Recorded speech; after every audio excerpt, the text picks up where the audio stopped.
ભાવના નગરી ભાવનગરની જો વાત કરવામાં આવે તો શરૂઆતથી જ મેઘાએ પોતાનું રૌદ્ર સ્વરૂપ ભાવનગર પંથકમાં બતાડ્યું અને જેને લઈને ભાવનગરમાં ચારેકોર જળબંબાકારની સ્થિતિનું નિર્માણ થયું છે। ખૂબ મહત્વપૂર્ણ સમાચાર બોટાદની વાત કરવામાં આવે તો બોટાદના ગઢડામાં સૌથી વધુ 14 ઇંચ જેટલો વરસાદ પડ્યો છે।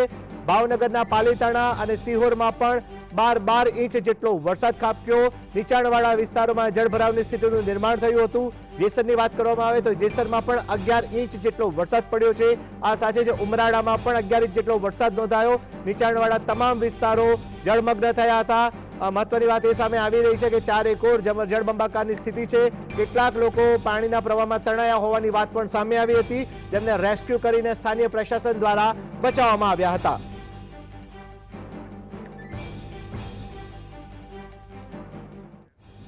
વધુ જાણકારી માટે ભાવનગરથી જોડાયા છે સંવાદદાતા અરવિંદ। જે અરવિંદ જણાવશો, શરૂઆતથી જ મેઘરાજાની તોફાની બેટિંગ, ભાવનગર પંથક જળબંબાકાર, શું છે મહત્વપૂર્ણ જાણકારી? ચોક્કસથી જે પ્રમાણે ગઈકાલે વહેલી સવાર અને પરમ દિવસે રાત્રિથી જે વરસાદ શરૂ થયો હતો, ભાવનગર જિલ્લામાં કહીએ તો બારે મેઘ ખાંગા થયા હોય તેવી પરિસ્થિતિ સર્જાય છે, કારણ કે જળબંબાકારની પરિસ્થિતિ છે।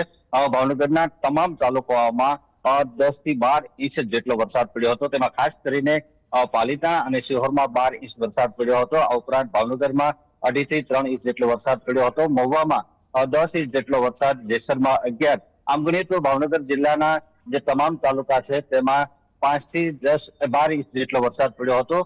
ખાસ કરીને મહુવામાં જે તલગાજડા સહિતના જે ગામડાઓ છે ત્યાં સ્થાનિક નદીમાં જે પૂરની પરિસ્થિતિ સર્જાઈ હતી। શાળાના જે બાળકો પણ ફસાયા હતા, તેમનું રેસ્ક્યુ કરી અને તંત્ર સ્થાનિક લોકો દ્વારા તેમને બહાર કાઢવામાં આવ્યા હતા।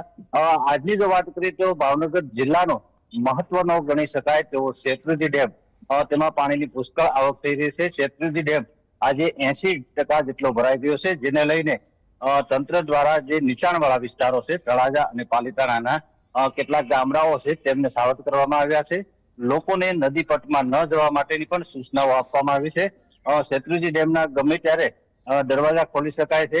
આ ઉપરાંત ખારો ડેમ, માલણ ડેમ જે છે ડેમો ઓવરફ્લો થયા છે। ઓલ ઓવર ભાવનગર જિલ્લામાં ખૂબ જ સારો વરસાદ થવાના કારણે લોકોમાં પણ ખુશીનો માહોલ જોવા મળી રહ્યો છે।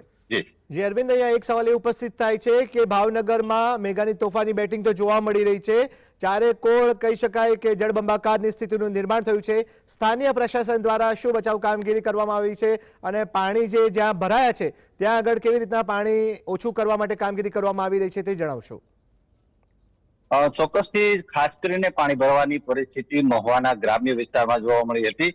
મહુવાના જે માલણ સહિતની જે સ્થાનિક નદીઓ છે, આ નદીઓમાં પૂરની પરિસ્થિતિ સર્જાઈ હતી, જેના કારણે જે નીચાણવાળા જે ગ્રામ્ય વિસ્તારો આવતા હોય છે આ ગ્રામ્ય વિસ્તારોમાં પાણી ભરાયા હતા। જોકે નજીકમાં જ દરિયો હોવાના કારણે જે નદીઓના પાણી ગામડામાં જે ભરાયા હતા તે જેની જાતે જ ઉતરી જતા હોય છે। અમુક વિસ્તારોમાં જો પાણી ન ઉતર્યા હોય તેવા તંત્ર દ્વારા પાણીનો નિકાલ કરવાના પણ પ્રયાસો કરાયા છે। તંત્ર દ્વારા NDRFની ટીમ પણ તૈનાત રખાઈ છે અને કોઈ પણ પરિસ્થિતિને પહોંચી વળવા માટે તંત્ર એલર્ટ બની ગયું છે। જી અરવિંદ, આપ જોડાયા, આપનો આભાર।